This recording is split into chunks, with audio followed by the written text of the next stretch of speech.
peut donner ce qu'on a, on peut donner ce qu'on est, on peut donner. Pour donner, il faut avoir. Pour avoir, il faut recevoir.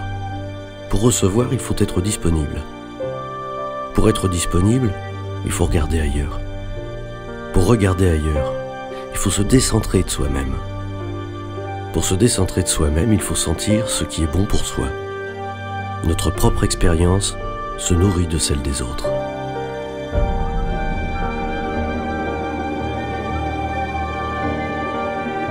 Un jeudi, 14h05, pas de René. Je téléphone, personne. Je regarde ce Miles Davis que j'ai préparé aujourd'hui. Je rappelle, je laisse un message.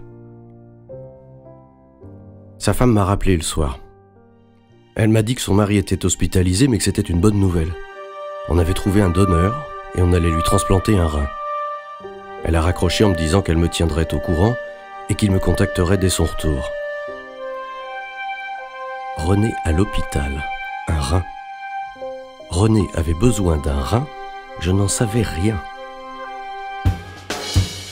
Avec lui, on sait tout de suite l'essentiel. J'ai vite su qu'il s'appelle René, qu'il est mon voisin d'en face, qu'il est marié, sans enfant, qu'il aime ce quartier, qu'il a acheté sa maison sur un coup de cœur, qu'il n'a jamais regretté, qu'il est à la retraite depuis peu, qu'il conduisait des TGV, qu'il adorait son métier, qu'il a une fuite à sa toiture, qu'il a du mal à trouver un bon électricien, mais qu'il connaît un ancien collègue qui va venir le dépanner parce que son installation n'est plus aux normes. Que sa femme n'aime pas le tricot, qu'elle regarde les feux de l'amour à chaque fois qu'elle le peut, qu'il a une nièce qui vit en Angleterre, que sa famille est ce qu'il y a de plus important pour lui, qu'il est fatigué en ce moment, et qu'il n'est peut-être pas très convenable de venir comme ça frapper à la porte de son voisin d'en face simplement parce qu'il en a envie. Je devais avoir un aspect encourageant, il m'a proposé de revenir partager nos vieux titres de jazz, notre playlist comme on dirait maintenant. C'était René. René est venu le jeudi à 14h. Il s'est d'abord excusé de ne pas m'avoir prévenu pour notre dernière séance. Il m'a raconté que ses reins ont été détruits il y a quelques années suite à une infection. Depuis, il était en dialyse 3 à 4 fois par semaine et attendait une greffe du rein. Il avait été prévenu dans la nuit qui précédait notre séance. Sa valise était prête, sa femme l'a accompagné à l'hôpital. C'est lui qui a conduit. Il raconte sa rencontre avec la DOT, une association qui milite pour le don d'organes. Il a commencé à venir aux réunions. Sa première action, témoigner dans un collège.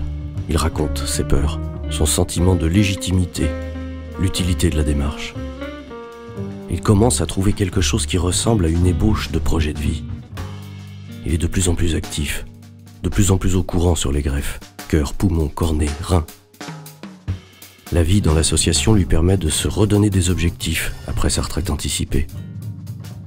Plus il me racontait, plus j'en apprenais. Je regardais les oreilles de René. Je tentais de percer le secret de sa greffe à travers la transparence de ses pavillons. Pendant un temps, nous n'avons plus parlé de sa greffe, mais j'y pensais. À la fin d'un morceau de Duke Ellington, il m'a dit qu'il allait animer un stand au lycée. Comme j'étais enseignant, il me proposait de l'accompagner.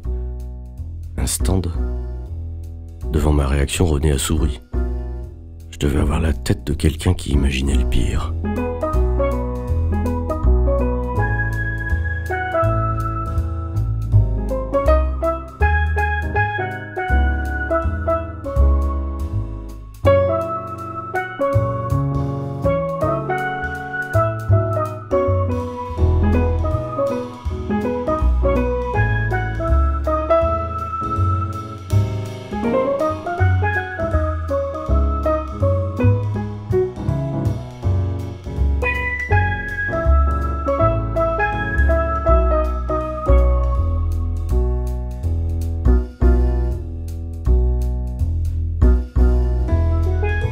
Tu savais qu'un cœur prélevé est bon 4 heures, alors qu'un rein 40 heures, ça fait quand même 10 fois plus.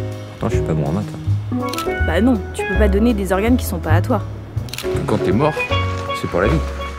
Ah, c'est pas faux. Donc t'es mort. C'est fini quoi. Le premier chirurgien qui a fait la greffe du cœur, bah il est mort, tu vois. Eh mais en fait, tu peux mourir avant tes organes. C'est un truc de ouf. Imagine que tu donnes ton cœur et que tu travailles juste au moment où on te l'enlève.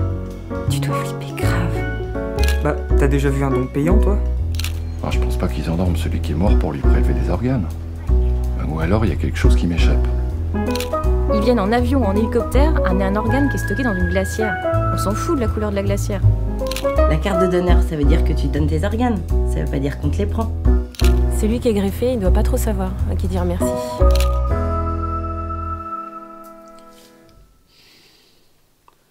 Tu vois, pour que je sois là à parler devant toi, à partager nos rendez-vous du jeudi, bah, il a fallu de l'énergie, des rencontres, des initiatives, des prises de conscience, des compétences surtout.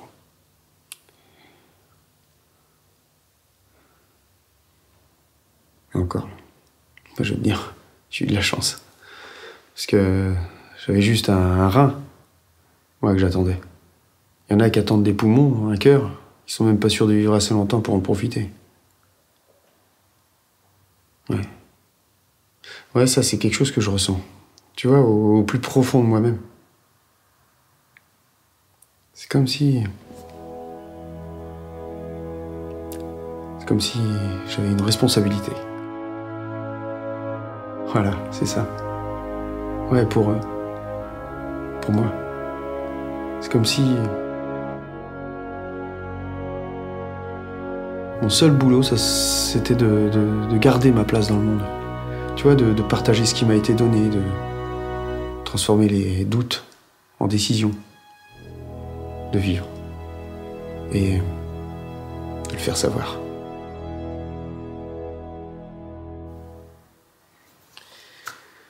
Ouais. Qu'est-ce qu'on attend pour réussir? On écoute ce Coltrane? D'où vient ce sentiment de confiance? Qu'apporte René dans le fond?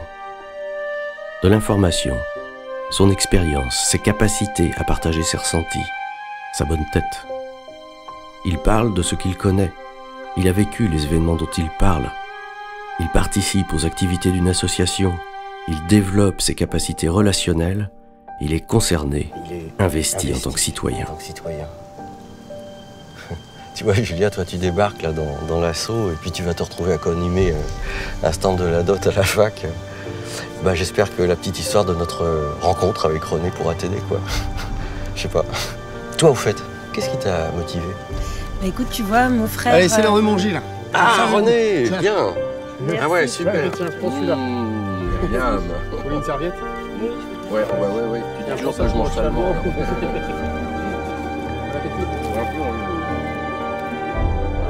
On peut donner ce qu'on a. On peut donner ce qu'on est. On peut donner.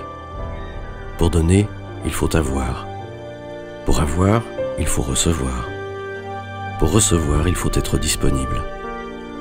Pour être disponible, il faut regarder ailleurs.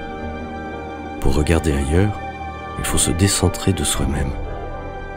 Pour se décentrer de soi-même, il faut sentir ce qui est bon pour soi. Notre propre expérience se nourrit de celle des autres.